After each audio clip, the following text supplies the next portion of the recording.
ये नहीं रोक पाएंगे बीजेपी को।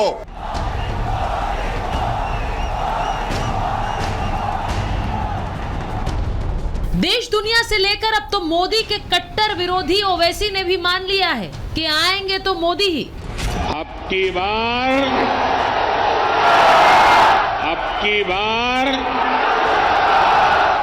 45 दिनों तक बीसीओ इंटरव्यू, सैकड़ों रोड शो और हजारों रैलियों के बाद आखिरकार 24 के चुनाव का प्रचार आज खत्म हो गया है। आखिरी चरण के मतदान के साथ ही नेताओं की किस्मत ईवीएम में लॉक हो जाएगी। लेकिन 4 जून को जब नतीजे आएंगे तो क्या होगा, इसकी भविष्यवाणी तो असदुद्दीन ओवैसी ने कर दी।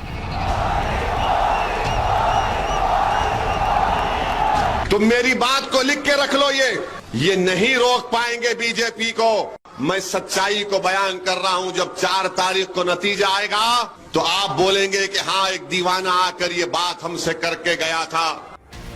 ओवैसी की जुबान से निकला ये सच बाकी विपक्षी नेताओं के गले नहीं उतरेगा। तभी तो वो मोदी को हराने और अपनी जीत के दावे पर पीएम की कुर्सी के लिए डेडलाइन तय करने लगे हैं। नंबर गेम खेल रहे हैं। प्रधानमंत्री का नाम तलाशा जा रहा है, मगर बीजेपी का दावा है कि वैकेंसी खाली नहीं है, क्योंकि मोदी तीसरी बार काशी से देश जीतने जा रहे हैं। 4 तारीख को ये निवर्तमान प्रधानमंत्री, आउटगोइंग प्रधानमंत्री गोइंग आउट हो जाएंगे। इंडिया जनबंधन की सरकार बनेगी। इस बार इंडिया की सरकार बनने जा रही है। हम लोग 300 पार कर रहे हैं। 4 के बाद कुछ बड़ा होगा। 4 तारीख को ये ईवीएम पर ठीकरा फोड़ेंगे और 6 तारीख की इनकी टिकट बुक है। बैंकॉक थाईलैंड छुट्टी पर चले जाएंगे। कैंपेन के आखिरी दिन भी मोदी के दिल से काशी दूर नहीं है। वो भले ही कन्याकुमारी में होंगे, लेकिन यहाँ आने से पहले उन्होंने जनता को संबोधित किया। काशी के लोगन के 1 जून के दिन नया रिकॉर्ड बनावे के हो। ये तभी हो पाई जब काशी के लोग 1 जून के ज्यादा से ज्यादा मतदान करियन। मोदी बम्पर जीत के लिए कॉन्फिडेंट है, इसीलिए अब नतीजों की चिंता से दूर वो तपस्या करेंगे। आपको याद होगा कि 2019 में चुनाव नतीजों के आने से पहले वो केदारनाथ में ध्यानमग्न थे। अब इस बार वो ऐसी जगह जा रहे हैं जहां कभी स्वामी विवेकानंद ने ध्यान लगाया था। अब उसी शिला पर मोदी भी साधना करेंगे। इसी वजह से विपक्षी परेशान हो उठे हैं। ममता मोदी की शिकायत करने का डर दिखा रही हैं।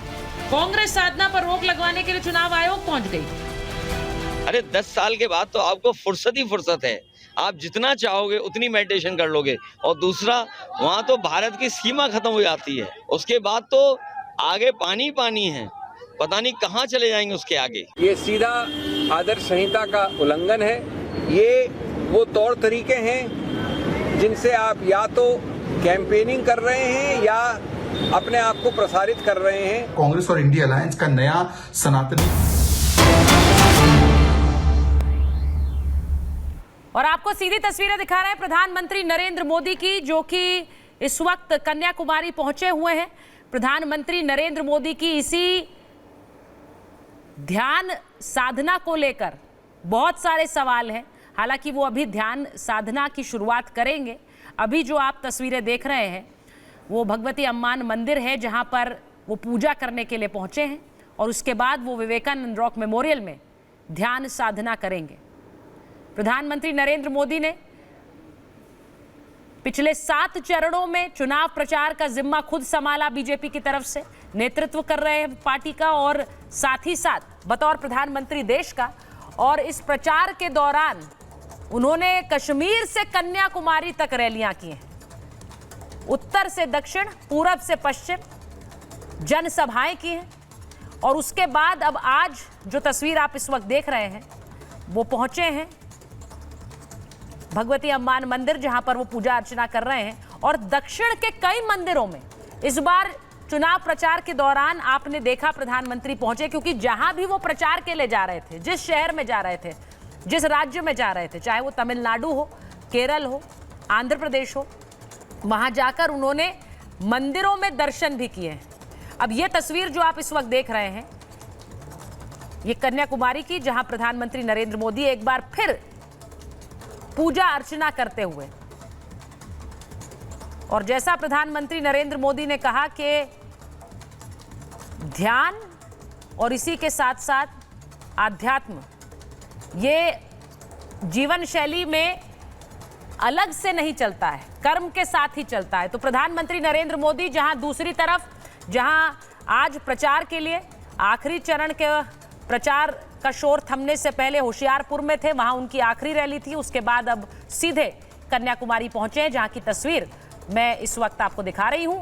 प्रधानमंत्री नरेंद्र मोदी, और यहीं पर वो जब ध्यान साधना करेंगे तो उसे लेकर बहुत सारे सवाल विपक्ष उठा रहा है।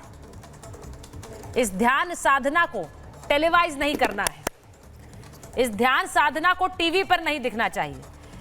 ये जो सवाल उठ रहे हैं, इन्हीं पर आज की महाभारत भी कर रही हूं, क्योंकि जो तय होना है, जो 4 जून का रिजल्ट आना है, वो 4 जून को सामने होगा। लेकिन उससे पहले प्रधानमंत्री नरेंद्र मोदी की ये तस्वीरें, मैं एक बार बता दूं कि मेरे साथ बहुत सारे मेहमान जुड़ रहे हैं। प्रधानमंत्री की ये तस्वीरें हम स्क्रीन पर रखेंगे, लेकिन इसी को लेकर चर्चा भी आगे बढ़ाएंगे। महंत राजू दास इस वक्त हमारे साथ जुड़ गए, मैं पहले उनके पास जा रही हूं। महंत जी, पहले तो ये बताइए कि इस तरह की जो ध्यान साधना है जिसके लिए प्रधानमंत्री जा रहे हैं, इस पर बहुत सारे सवाल उठ रहे हैं, लेकिन ये पहली बार नहीं है। हमने केदारनाथ में भी देखा था, पिछली बार चुनावों के प्रचार का शोर थमा और प्रधानमंत्री केदारनाथ में थे। इसको आप कैसे देखते हैं, जो आज की तस्वीर ये आ रही है और थोड़ी देर बाद ध्यान साधना में जाएंगे? पहले तो बहुत बहुत साधुवाद, और एक निवेदन करेंगे कि अंतिम चरण के चुनाव मतदान नहीं हो पाया है, उस जगह पर जो भी व्यक्ति है अपना मताधिकार का प्रयोग, अधिक से अधिक मताधिकार का प्रयोग जरूर करें। ये मैं नहीं कहता किस पार्टी को आपको वोट करना है, जिसको मर्जी आप उसको वोट करिए, लेकिन अपने घरों से निकलकर अपने मताधिकार का जरूर प्रयोग करें।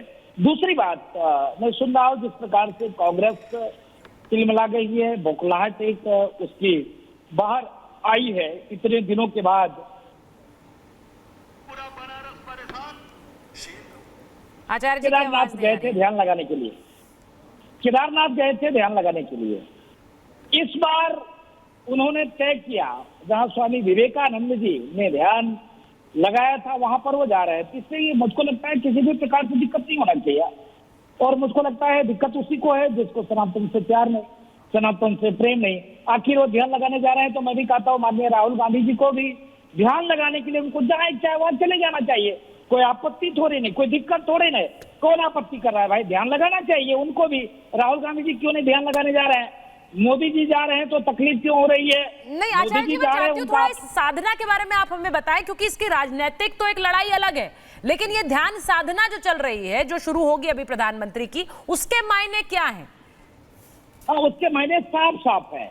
अगर राजनीतिक दल के व्यक्ति हैं, राजनीति करते हैं, तो जनता के काम करने के लिए एक दृढ़ इच्छा शक्ति चाहिए, और जनता में विश्वास, शुचिता, निजता, स्वच्छता